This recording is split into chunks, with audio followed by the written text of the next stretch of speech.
please. Good. Thank you. I'm glad to be here, and I know that I'm separating you from the lunch, so I try to be short.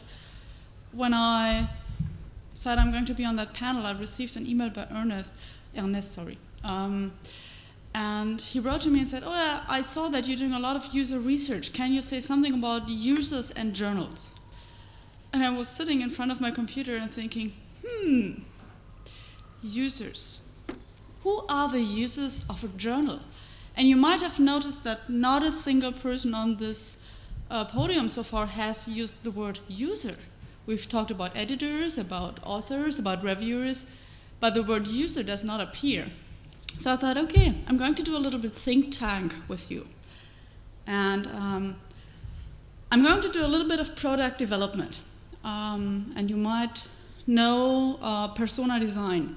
So when you want to develop a product or a new product or want to change a product, you're doing persona development. You're thinking about, okay, who are your prototypical users? What are their characteristics? And then every time you develop a new feature of the product, you think about, okay, what would persona Barbara do? Would persona Barbara like this feature? And I'm going to do that with you now, to think about who are the users of a journal. And if you have heard of persona design, this is not I sit down and I think what I think it is, but you actually do user research. You really have to sit down and think about, okay, who are my users and what do I know about them?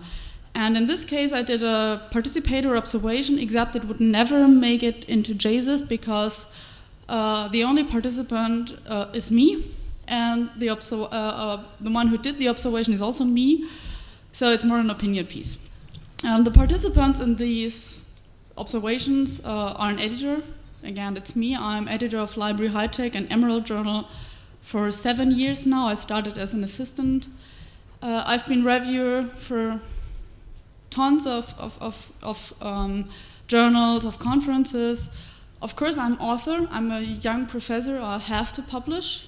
I'm going to be evaluated all the time. I'm also a reader, and I'm not a publisher, but we have a relatively close connection to a publisher, so I'm feeling confident enough to talk about them as well. We start with my first persona, and the name is the author. Again, persona design is you randomly assign photos and you randomly assign gender. So if I'm talking about him or her now, that's really random. The author, what does an author want from a journal? An author, what is important to him is he wants to be cited. Of course, he also wants to be read, but read is not as important as being cited. He doesn't gain anything by being read. And this person usually wants to increase their academic standing. Authors like a quick turnaround. We want to get published quickly.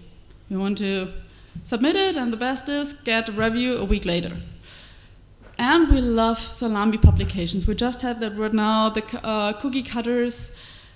If we're doing a mixed method approach, meaning we have a survey, interviews, and let's say usability test, of course we're going to publish at least 3 publications out of it. At least.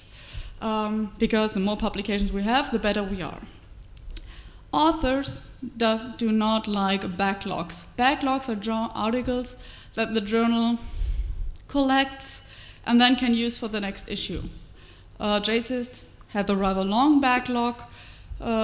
We used to have a longer backlog than we have right now with Library HiTech. It means you have to wait until your article gets published. So you know it's accepted, but you have to wait another year that it gets published. And of course, authors do not like rejections. And I also can tell stories from letters I received from authors. The editor has a different perspective on things. What is important to the editor is to publish interesting materials. At least that's my perspective on this. And of course, an editor wants to increase the journal reputation and indirectly your own reputation, because if you're editor of a fantastic journal, you're also a fantastic person. Editors like backlogs. At least they like it a little bit until you get to the size of JSIST. I still like backlogs because it gives me some planning safety. If I know I have enough articles for my next issue as well, I do not have to worry so much that July 5 will arrive and that I will have to send something to my editor, to my publisher. Editors like authors who write regularly for a journal, because then you know that's a good name, that's likely going to pass peer review, you're going to have a good article, everything's safe. And of course, editors like to have articles being cited. Editors do not like inappropriate submissions.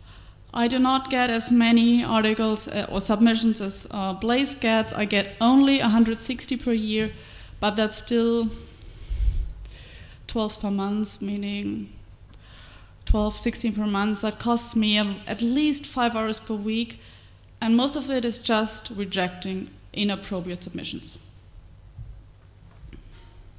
The publisher, again, that's a different persona, a different user of a journal. The publisher wants a tremendous journal impact factor. And obviously, the publisher wants to have a sustainable business, and we're not talking about making money, it's just to have a sustainable business. The publisher likes shorter articles and more articles, because longer articles only get cited once, but if you have shorter articles, you can publish more articles. Publishers also like a high rejection rate, because high rejection rates have an influence on the impact factor. So the more credit you have as a journal, the more crap you get as submissions, and the more you reject.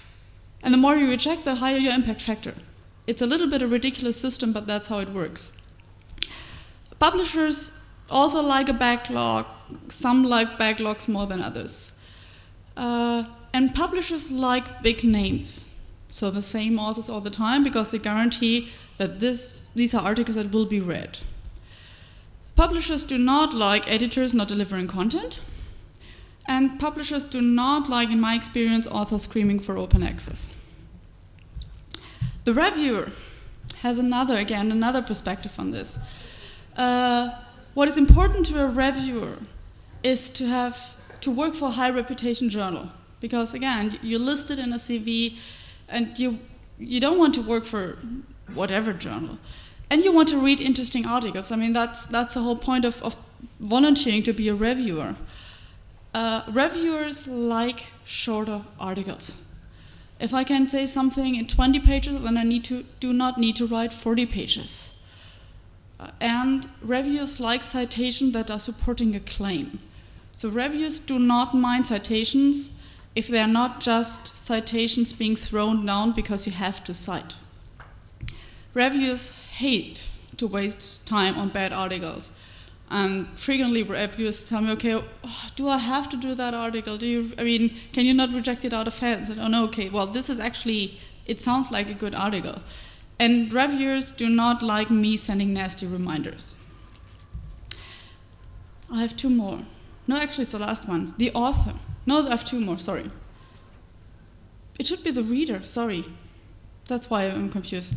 This one, the last one, is the reader. The reader likes to read interesting articles.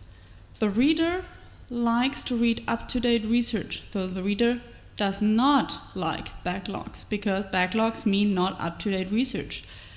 The readers usually like shorter articles. Readers hate self-citation and citation spamming. Readers hate to just, have a sentence that states, information behavior is currently a well-discussed topic. And then you have brackets and 10 citations. And you learn nothing of that sentence. Yes, I know it's a well-discussed topic, but you learn nothing at all if you have 10 citations. And readers do not like salami publications because it means you have to read 5 articles if you could also get the same information with 1 article. So what does that lead us?